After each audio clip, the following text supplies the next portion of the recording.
Association des élèves, étudiants et stagiaires maliens au Sénégal, ASMS, Amana, Mali Kalandew ni minnu bɛ baaradege la, u ka jɛkulu Sénégali bɛ sen kan kabini san 1972 la 1972 san 50 ɲina. Ɲɛnajɛ in kɛnɛ kan yɔrɔ min tɔgɔ Duta Sec Sénégali faba la, kalandenw ɲɛtasibila kɛ mɔgɔ fɔlɔ minnu ye hakili sɔrɔ ka ASMS jɛkulu in sigi sen kan Sénégali i n'a fɔ Maître Muntaka Tall, Ala ka hinɛ Sumayila Sise ni jamanakuntigi kɔrɔ Ibrahim Boubacar Keita ma n'a ɲɔgɔnna caman walasa Mali kalandenw ka kalan kɛ lafiya kɔnɔ Sénégali.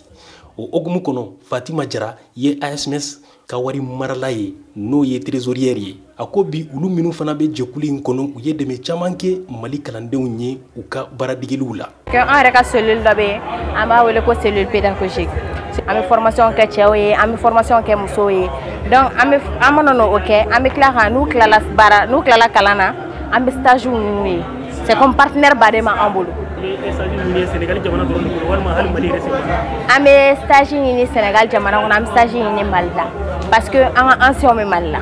Mamadou Ba bɛ fara ɲɛmaaw kan ASMS jɛkulu in kɔnɔ, a b'a ka san laban de kalan na ɲina. San 50 ɲɛnajɛ in hokumu kɔnɔ, a ye malidenw bɛ wele u ka sinsin fasoden ɲumanya kan walasa laɲiniw ka sabati Mali kɔnɔ. ASMS san 50 ye occasion ye an bolo ka se k'an ka jamana kɔnɔdenya fasodenya yira, k'an ka maliyɛnya yira. Mali tariku ani Mali bi an y'a laɲini ka o yira maliyɛnw na. Ka yira maliyɛnw aw bɔra min, aw bɛ min bi pour que aw ka dɔn sini aw bɛ se yɔrɔ min na. Parce que bi Mali bɛ yɔrɔ min na an ka jamanakuntigi bɛ tilen k'a fɔ a ka discours bɛɛ la faut que maliyɛn ka kɛ responsable ye i bɛna kɛ diɲɛ fan o fan. O hakilina de kɔnɔna la an jɛna kan kɛ.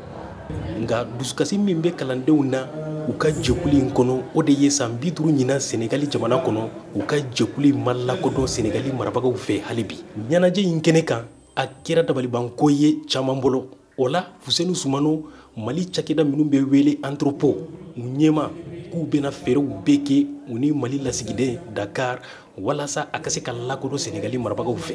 Bon vraiment san 50 fo bi ko u ma se ka reconnaissance sɔrɔ. Bon comme anw fana bɛɛ bɛ ambassadeur ka mara kɔnɔ an ye service extérieur ye. Je pense que an ye ambassadeur ka ciden ye.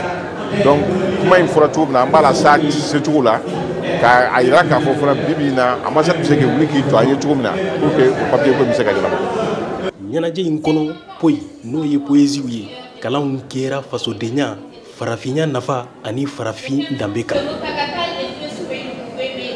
Laadafiniw jirali kɛra n'an bɛ min wele défilé de mode ani Mali seko ni dɔnko dɔnw fana kɛra kɛnɛ in kan. Nama Jara, Dakar, Bewa Bambara.